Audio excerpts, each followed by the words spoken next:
queridos hermanos sacerdotes, concelebrantes, hermanos y hermanas, los corazones de Jesús y de María.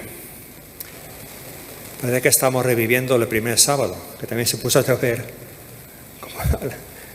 Así que no, estéis protegidos más o menos, los que tenéis paraguas. Y si alguno se moja mucho, se puede meter allí en aquella zona, al tejadillo.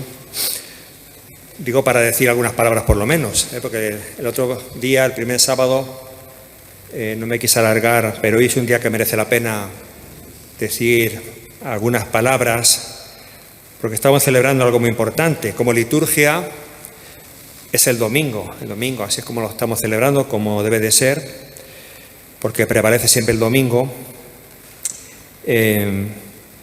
Pero además, para nosotros, como bien sabemos, los que estamos aquí, o casi todos, que es un aniversario muy importante, el 45 concretamente. ¿Qué pasó hace 45 años, tal día como hoy?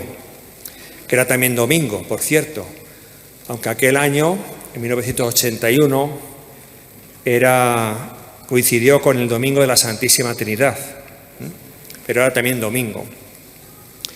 ¿Qué pasó esa fecha ya hace unos cuantos años, verdad? No pocos.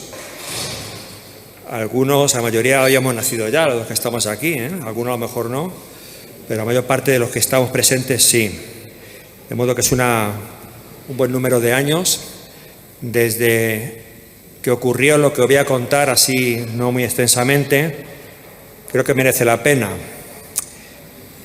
independientemente de lo que un día puede decir la Iglesia, en cuanto a la manifestación o aparición de la Virgen María. Es decir, ¿qué vamos a hacer? Dar testimonio de lo que hemos visto y oído, como dijeron los apóstoles. Ellos lo que vieron lo contaron. Nosotros vamos a contar lo que hemos visto o lo que nos han contado los testigos de aquel día memorable, 14 de junio de 1981. Ya Luz Amparo Cuevas desde hace unos 7 meses más o menos, había tenido varias revelaciones. Había quedado estigmatizada también en varias ocasiones y había visto, fuera de Prado Nuevo, del Escorial, había visto también a la Santísima Virgen. Pero ese día emblemático, a partir del cual se le manifestaría muchas veces la Virgen María a ella, a esta mujer elegida por el Señor, para esta misión tan importante, pues fue ese día 14 de junio, domingo, de la Santísima Trinidad. Ya conocía al Señor y le había dado ya muchas gracias. Y estaba todavía prácticamente comenzando lo que ella no tenía ni idea, hablando humanamente, y que Dios le fue revelando, ¿no? Diferentes gracias, y con la ayuda de la Iglesia, del confesor y de otras personas que entonces estaban con ella y la acompañaban en esos momentos tan difíciles, que la superaban, porque estaba conociendo cosas que antes no conocía, interviniendo el Señor en su vida de esta manera tan impactante. Pero viene ese día y a partir de entonces la Virgen María tuvo un papel preponderante en toda esta maravilla de caminar hasta llegar a ahora, cuando estamos en 2026. Era un domingo en el que habían ido a comer aquí, cerquita, a comer una comida familiar en Prado Nuevo. Y después de terminar la comida, pues que sería aproximadamente las 3 de la tarde, más o menos, fueron a fregar los cubiertos de la comida al pilón donde fluía, como sigue fluyendo, agua de la fuente. Y también a refrescarse, porque era un día muy caluroso. Era un día soleado y caluroso.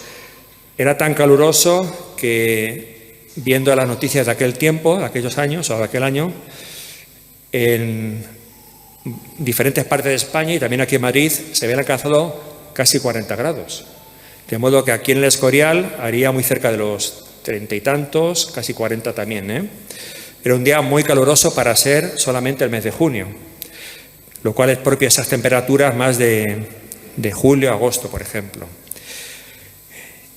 Y de eso se sirvió seguramente el Señor, de tener que acudir allí a refrescarse para hacer intervenir de modo solemne y maravilloso Nuestra Señora de los Dolores, cuando ella en un momento se sintió atraída hacia el fresno de donde se manifestaría tantas veces la Virgen Dolorosa, y allí se puso de golpe de rodillas, clavando sus rodillas sobre el granito, una piedra del granito, y contemplando a la figura de la Madre de Dios que se iba aclarando en medio de una especie de nube algodonosa, hasta quedarse con esa maravilla de rostro, de figura, que quedó reflejada esa imagen ya para siempre en el cuadro que tenemos allí dentro en la capilla, ¿no?, dentro de la nave Ave María, la Virgen Dolorosa, con esa túnica granate, el manto negro que la cubría, también la cabeza de la Virgen, debajo una tela de tul semitransparente, blanca, esa tela, y con un rostro que, aun siendo tan precioso, reflejado en estos dos cuadros que están allí ante el altar, nos imaginamos, y así lo describe ella, mucho más bella que lo que puede hacer un pincel humano, aunque la pintora que lo hizo se ve claramente que estuvo inspirada por Dios, por los ángeles, para llevar a cabo esas dos preciosas imágenes de la Virgen que llamamos Dolorosa, la que se apareció aquel día, emblemático, y la Virgen Gloriosa, que también estuvo presente cuando el Papa entonces, San Juan Pablo II, estuvo por aquí, por España, en 1982. Esto brevemente lo que ocurrió. ¿Y qué dijo la Virgen aquella vez? Si creemos a las palabras de la persona, el instrumento de Dios que lo transmitió. Fue unas palabras muy breves, pero muy poderosas, y que podemos decir que resumen todo lo que ella después desarrollaría a lo largo de los años. Esos mensajes, y aunque todavía la Iglesia no se ha pronunciado sobre ellos, lo hará algún día o no, no sabemos, pues contienen todo lo principal del Evangelio y de nuestra fe. Y aquel día le pidió que se hiciera la capilla, que se hizo posteriormente, provisional, luego se hubo de derribar. No vamos a recordar toda la historia, y algún día, cuando Dios en su providencia lo quiera o lo permita, se construirá definitivamente esa capilla. A partir de ese momento, pues como ella lo prometió, habrá muchas curaciones del agua que está junto al freno de la aparición. Y también pidió que se hiciera esa capilla para meditar la pasión de Jesucristo, que estaba, y hoy día quizás más puede ser, completamente olvidada, incluso entre los católicos. ¿Cuándo meditamos la pasión? ¿Cuántas veces meditamos la pasión? Además de eso, también, de modo posterior, que sirviera para tener el Santísimo Sacramento de su Hijo, el cuerpo de su Hijo, de Jesús, expuesto día y noche, es decir, la exposición permanente del Santísimo Sacramento, la custodia. Y además de eso, la tercera petición incluida, que se reveló en otro momento, para hacer retiros y ejercicios espirituales. Esa es la dimensión, entre otras, del mensaje de la Santísima Virgen. Después pediría una obra que finalmente aprobó el cardenal Don Ángel Suquía en 1994. Se hace ya unos cuantos años. Desde ese momento aprobó y reconoció como fundadora a la mujer que dijo recibir estos mensajes, en los cuales creemos de modo particular. Eso se puede hacer, uno puede creer perfectamente, cuando el contenido de esos mensajes, como hemos comprobado nosotros, son siempre todos conforme a la doctrina de la Iglesia y a la palabra de Dios. La revelación pública, en este caso, la revelación privada, coincide con esa revelación pública en la que creemos como hijos de la Iglesia. Después habría muchas vicisitudes, ya los conocéis, persecuciones de todo tipo, incomprensiones, sufrimientos, especialmente del instrumento de Dios, sufrimientos físicos, morales, que la fueron desgastando poco a poco, al cabo de los años, para entregarse así en cuerpo y alma a los designios de Dios como alma víctima. Pocas almas son elegidas así por Dios. Entre ellas, ella fue una de esas almas víctimas, como ha habido otras a través de la historia de la Iglesia.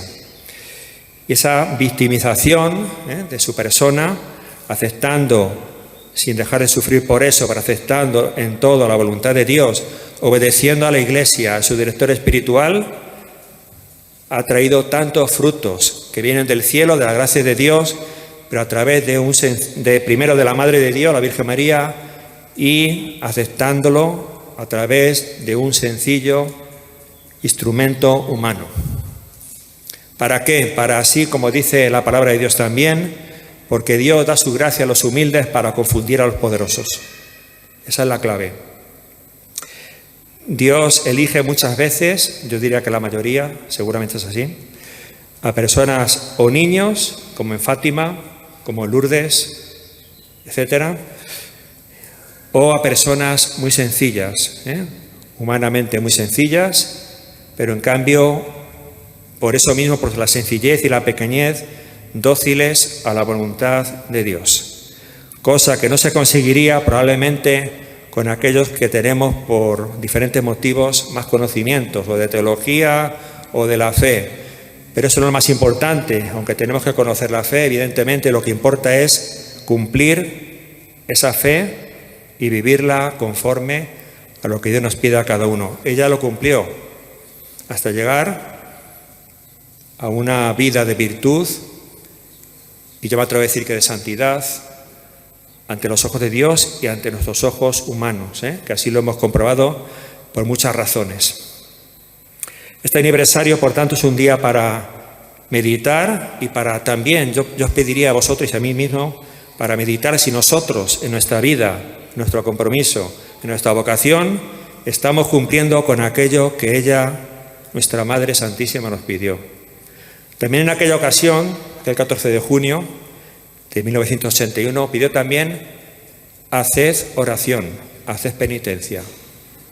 Esta es la clave. Dos palabras claves en toda auténtica espiritualidad cristiana, porque van unidas. No puede haber solo oración ni solo sacrificio.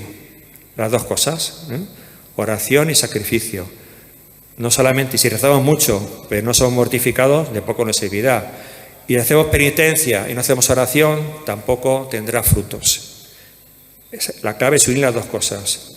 Oración, penitencia, amor a Dios. O como dijo ella, Luz Amparo, lo dije creo que fue el mes pasado o otro día, las tres palabras claves. El trípode sobre el cual se sostiene como católicos nuestra fe. Jesús en la Eucaristía, la Virgen María, el amor a ella, y el Santo Padre, ese Santo Padre que hemos tenido la suerte y la gracia de tener estos días para confirmarnos en la fe, en su visita tan reciente a España. Es una bendición que haya estado con nosotros el vicario de Jesucristo. El Papa, en este caso León XIV, que lo que hace es continuar la sucesión, ser sucesor de San Pedro, el primer Papa, hasta el día de hoy. Ha quedado tan agradecido que ha dicho que en esta manifestación de fe en tan diferentes lugares, especialmente en la multitud, la muchedumbre, hemos escuchado en el Evangelio, la muchedumbre que había el domingo, sobre todo el domingo pasado, él ha dicho, el Papa, que en una comunicación reciente, que se ha visto el corazón católico de España, porque eso no ha muerto todavía, gracias a Dios. Otra cosa es que el rescoldo de esa raíz católica se renueve y se confirme y se reavive, que probablemente estaba un poco o bastante pues apagada. Vamos a pedir a Dios que nos dé la gracia, por medio de la Santísima Virgen, de reafirmarnos en la fe que hemos recibido de los apóstoles, en la Iglesia de España, en la Iglesia Católica, y a través del Vicario de Jesucristo, al cual hemos de querer, obedecer y respetar. y decir como dijo en su momento, hace siglos, Santa Catalina de Siena, ver en él al dulce Cristo en la tierra. Jesús en la Eucaristía, la Virgen María y el Santo Padre.